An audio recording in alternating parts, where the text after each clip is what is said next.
Hello बच्चों, let's read out a question first. Out of 13 applicants for a job, there are 5 women and 8 men. It is desired to select the 2% for the job.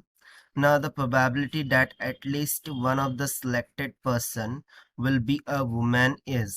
So यहाँ पर देखिए total 13 applicants है job के लिए, जिसमें से 5 women है तो 8 मेंस हैं। और सिलेक्ट कितने करने हैं? सिर्फ 2% को सिलेक्ट करना है जॉब के लिए।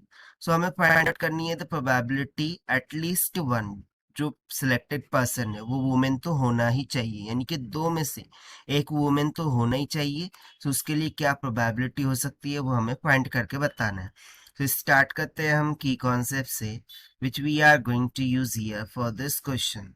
तो देखिए इसमें हमें कॉम्बिनेशन का फॉर्मूला लगने वाला है to find out the probability, right. तो देखिए कॉम्बिनेशन में क्या होता है, यदि n नंबर ऑफ थिंग्स हो उसमें से मुझे r नंबर ऑफ ऑब्जेक्ट को करना। सो इसका फॉर्मूला हो जाता है NCR is equals to n factorial divided by n minus r factorial multiply by r factorial. ठीक है, यही कॉन्सेप्ट होता है। और जो प्रोबेबिलिटी होंगी सो वो तो सिंपली क्या हो जाएगा, जो भी फेवरेबल आउटकम्स है divided by the total outcomes, उसके द्वारा हम प्रोबेबिलिटी को फाइंड आउट कर सकते हैं। तो चलिए फिर हम देखते हैं इसको सॉल्यूशन से। तो सबसे पहले यदि मैं टोटल नंबर ऑफ एप्लीकेंट्स देखूं, ठीक है ना, टोटल नंबर ऑफ एप्लीकेंट्स के बारे में देखूं, सो वो कितने हैं? So date are given to us 13, ठीक है ना। अब 13 क्या है? टोटल एप्लीकेंट्स है। अब उसमें से जो नंबर ऑफ वुमेन्स है, नंबर ऑफ वुमेन वो कितने हैं? 5। सो वहीं पर जो नंबर ऑफ मेंस है that are nothing but equals to 8 है। अब हमें सिलेक्ट कितने करने हैं?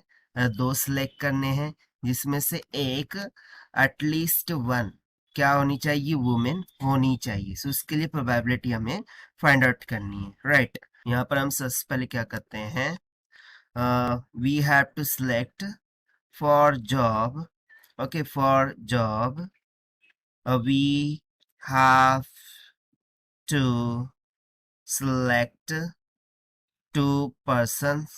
हमें जॉब के लिए कितने पर्सन सिलेक्ट करने हैं? 2 persons, टू या फिर 2 peoples बोल सकते हैं आप।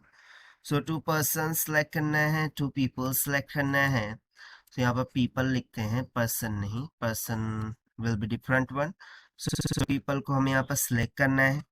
सो जो इसके लिए रिक्वायरमेंट क्या हो जाएंगी, यानी कि हमें कितना लेना है? तो टोटल 13 एप्लीकेंट्स है, उसमें से मुझे 2 सिलेक्ट करना है। सो ये हो जाएगा हमारा टोटल आउटकम्स, ठीक है ना, इतना टोटल आउटकम्स यहाँ पर हो जाएगा। अब उसके बाद यहाँ पर हमें बोल रखा था कि एटलीस्ट वन वुमेन होना ही चाहिए, out of 2 at least one women होना ही चाहिए, ठीक है ना। सो इस केस के लिए हमें क्या कैलकुलेट करना होगा, ठीक है ना। तो देखिए one is a women, so another क्या हो जाएंगी? अंदर क्या हो जाएगा? मैन हो जाएगा। तो सिंपली यहाँ पर यदि मैं बोलूंगा कि एटलीस्ट वन यदि वुमेन है, जो कि हम सिलेक्ट करना ही होगा, तो जो अनदर होगा वो मेन ही होगा, ठीक है ना। Another one will be main, या फिर वुमेन भी हो सकता है बट हम मेन कंसिडर करते हैं। तो इस केस के लिए जो आउटकम्स होंगे वो क्या हो जाएंगे कि 5 वुमेन में से मैं एक वुमेन को सिलेक्ट कर रहा हूँ, और जो रिमेनिंग 1 है उसको मैं 8 मेन में से सिलेक्ट कर ले रहा हूँ, डेट इज 8C1। ठीक है, ये एक केस हो गया। ठीक है, इसको हम केस फर्स्ट मानते हैं कि इसमें से मैंने एक वुमेन को लिया और एक मैन को लिया। और सेकंड केस क्या हो सकता है कि दोनों वुमेन हो, ठीक है ना। यहाँ पर हम सेकंड केस क्या बोल सकते हैं कि बोथ आर वुमेन, दोनों की दोनों वुमेन हो सकते हैं। सो उस केस के लिए मैं सिंपली 5 से 2 कर दूंगा कि 5 में से ही मैंने 2 को सिलेक्ट कर लिया, राइट। सो सिंपली अब हमारा अकॉर्डिंग टू क्वेश्चन जो फेवरेबल आउटकम होगा वो क्या हो जाएगा, ठीक है ना। यहाँ पर हम बोलेंगे कि जो फेवरेबल केस है that will be equals to, so ये जो भी 5C1 मल्टीप्लाई बाय 8C1 हमने सिलेक्ट किया था, ठीक है, उसके साथ हम ऐड कर देंगे इस 5C2 सेकंड केस को, सी हो जाएगा हमारा फेवरेबल केस। ठीक है, अब ये जो फेवरेबल केस आया है इसको हम मान लेते हैं इक्वेशन नंबर 2, और जो टोटल आउटकम्स आया था हमारा 13C2 इसको हम मानते हैं इक्वेशन 1। यदि मैं इक्वेशन 2 को इक्वेशन 1 से डिवाइड कर दूं, सो मुझे मिल जाएंगी प्रोबेबिलिटी जो कि हमसे पूछा गया था, right, to select the at least one women. So यहाँ से हम सिंपली बोल सकते हैं कि प्रोबेबिलिटी ऑफ सिलेक्टिंग, ओके ना, probability of selecting probability of selecting at least one woman, at least one woman, ठीक है ना, तो वो कितनी हो जाएंगी। इसको हम नेक्स्ट पेज पर कैरी आउट करते हैं। This will be equals to, जो भी फेवरेबल आउटकम्स था वो क्या आया था। Let me write down that is 5C2 plus में और 5C1 मल्टीप्लाई बाय 8C1 था, और इसको हम टोटल आउटकम से डिवाइड कर देंगे, दैट इज 13C2। अब इसमें लगेगा फॉर्मूला, ठीक है ना, कॉम्बिनेशन का जो हमने लिख रखा था।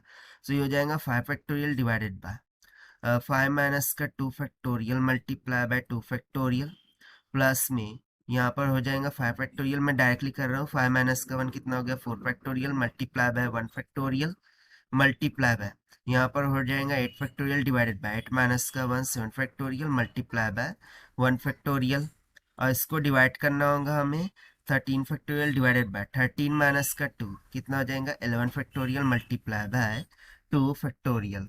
इसको सिंप्लीफाई करते हैं। 5 माइनस 2 कितना हो गया 3। 3 फैक्टोरियल ऊपर से कैंसिल होगा, ये सिंपली हो जाएगा 5 इंटू 4 इंटू 3 फैक्टोरियल, क्योंकि डिनोमिनेटर में 3 फैक्टोरियल आएगा, और 2 फैक्टोरियल 2 इंटू 1 लिख दिया, प्लस में यहाँ पर हो जाएगा 5 फैक्टोरियल।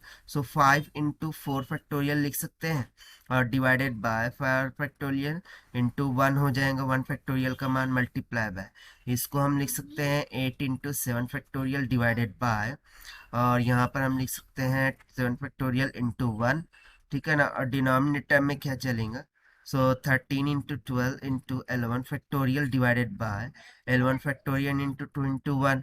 देखिए 3 factorial cancer, 4 factorial 4 factorial 7 factorial 7 factorial 11 factorial cancer.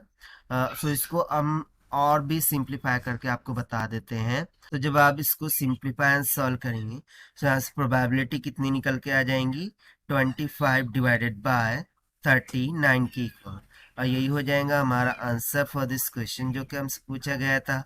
And this we have found by using the formula of combination से। Now let us take the option, option A will become correct, this is the required solution. I hope you understood well, best of luck, thank you.